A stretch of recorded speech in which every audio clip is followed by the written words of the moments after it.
Good morning student. BEd first year में pedagogy of economics आपका basic चल रहा था इकोनॉमिक्स का कि इकोनॉमिक्स का अर्थ क्या होता है, इकोनॉमिक्स की परिभाषा मैंने आपको बताई थी और इकोनॉमिक्स के मैंने आपको उद्देश्य बताए थे। ठीक है, आज मैं आपको बता रही हूँ अर्थशास्त्र। फिर मैंने आपको सीमाएं लिमिटेशंस बताई थी, प्रकृति बताई थी, विषय वस्तु बताई थी।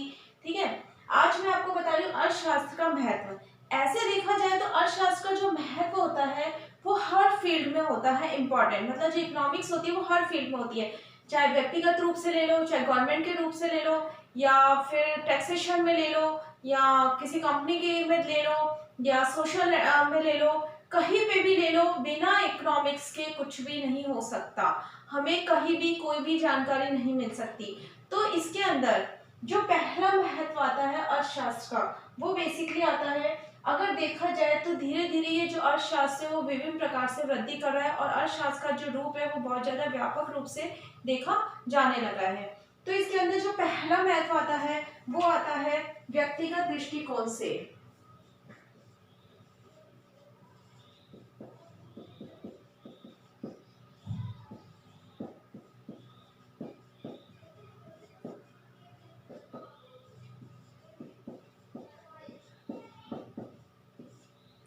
व्यक्तिगत दृष्टिकोण से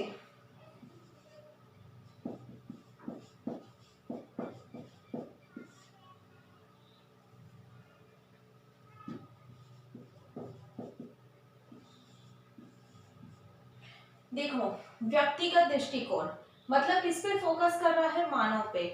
तो देखा जाता है कि जो मानव है वो प्रारंभिक काल से ही, प्राथमिक रूप से ही किस पे निर्भर है? आर्थिक क्रियाओं से जुड़ा हुआ है। और जो आर्थिक क्रिया होती है, जो आर्थिक क्रिया है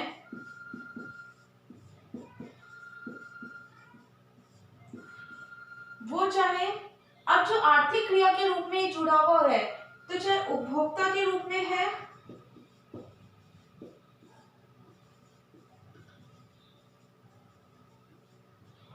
उपभोक्ता के रूप में है या फिर उत्पादन के रूप में,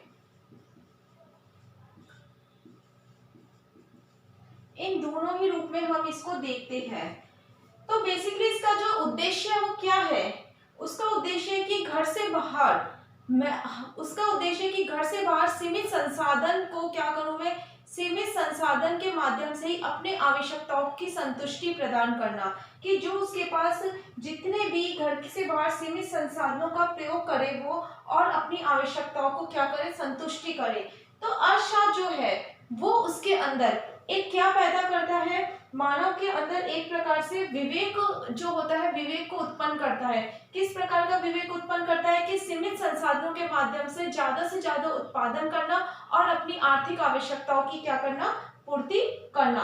वही क्या माना जाता है? व्यक्तिगत दृष्टिकोण माना जाता है। तो अर्थशास्त्र जो होता है वो व्यक्तियों के अंदर, मानव के अंदर आर्थिक समस्याओं से संबंधित या आर्थिक क्रियाओं से संबंधित विवेक उत्पन्न करता है और ऐसा विवेक उत्पन्न करता है कि वो कम से कम संसाधनों के माध्यम से अधिक उत्पादन करते हैं और अपनी आवश्यकताओं को क्या करते हैं? संतुष्टि प्रदान करते हैं।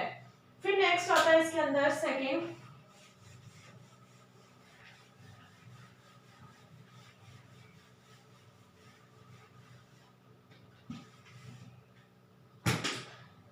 सामाजिक दृष्टिकोण से।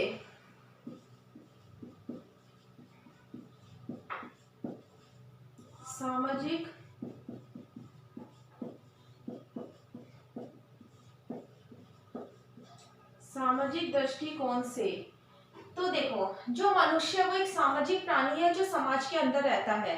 ठीक है, और बिना समाज के ये रह नहीं सकता और समाज के अंदर ये विभिन्न प्रकार की आर्थिक क्रियाएं करता है।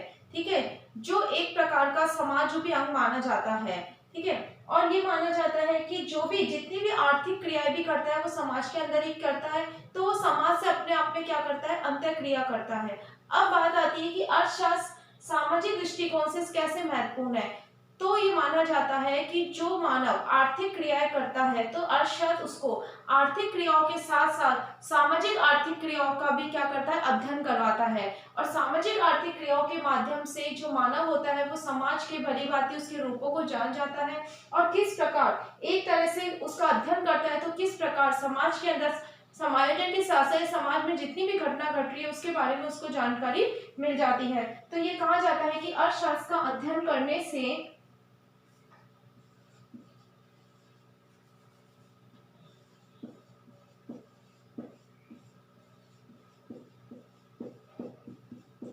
इसके अंतर्गत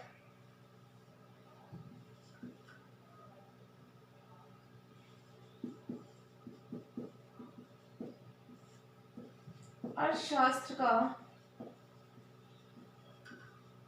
अध्ययन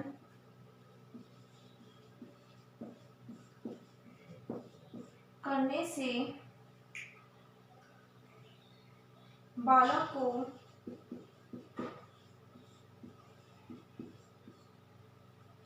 सामाजिक एवं आर्थिक व्यवहार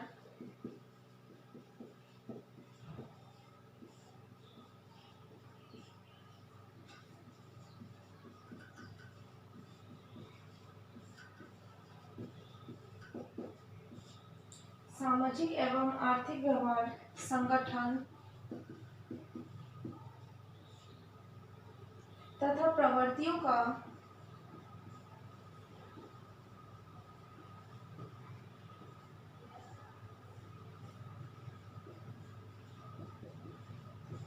ज्ञान प्रवृत्तियों का ज्ञान होता है। इसके अंतर्गत अर्थशास्त्र अध्ययन करने से बालक को सामाजिक अध्ययन का अगर अध्ययन करेंगे तो बालक को सामाजिक एवं आर्थिक व्यवहार संगठन और प्रवृत्तियों का ज्ञान होता है अर्थशास्त्र के अंदर, इसलिए अर्थशास्त्र सामाजिक दृष्टिकोण से भी महत्वपूर्ण रखता है। फिर नेक्स्ट आता है इसके अंदर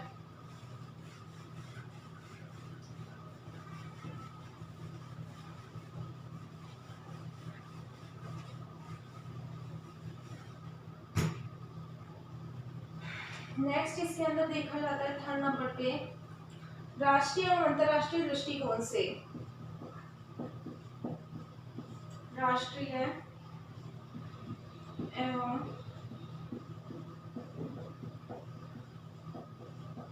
अंतर्राष्ट्रीय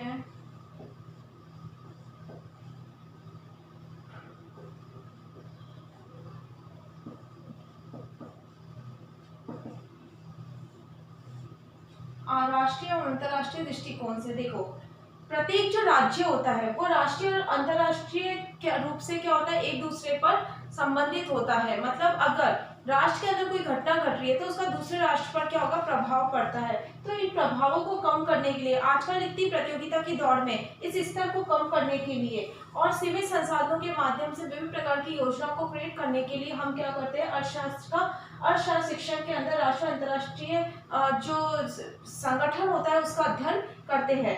इससे हमें क्या क्या मिलती है कि इसके अंदर हमारे विभिन्न प्रकार की आर्थिक समस्याओं की जानकारी मिलती है, जैसे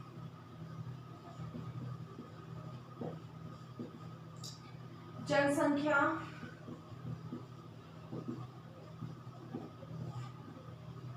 बेरोजगारी,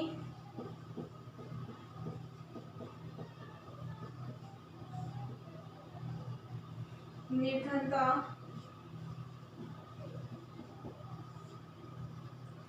कीमत वृद्धि,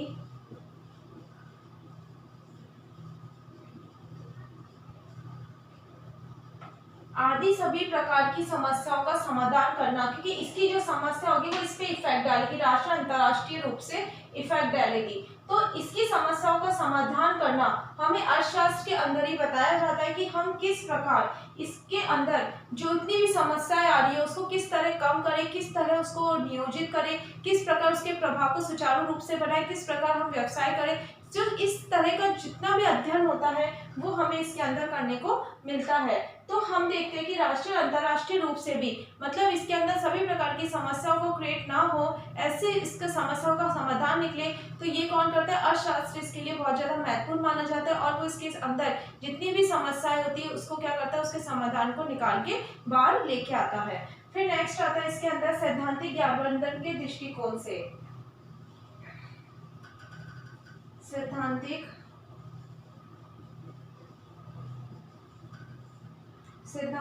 ज्ञानवर्धन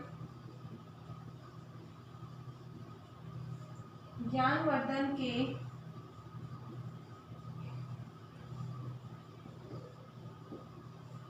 दृष्टिकोण से।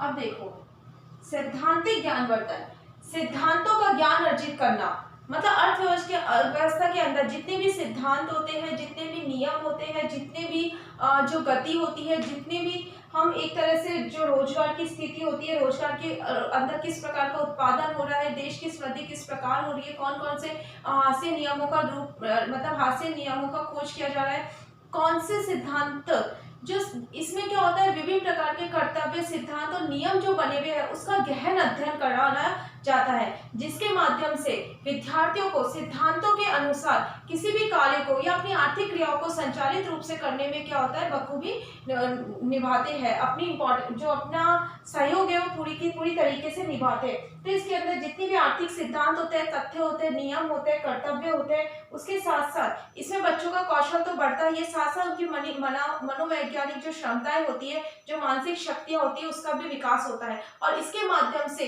वो निर्णय लेने में इनको दिक्कत नहीं होती, क्योंकि इसके अंदर एक तरह से सिद्धांतिक रूप के साथ साथ व्यवहारिक रूप भी प्रदान किया जाता है। तो ये आपके क्या थे, अर्थशास्त्र के महत्व थे।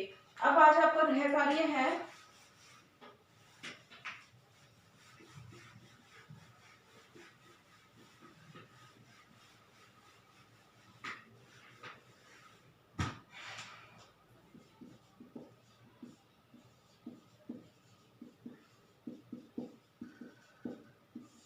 अर्थशास्त्र के महत्व को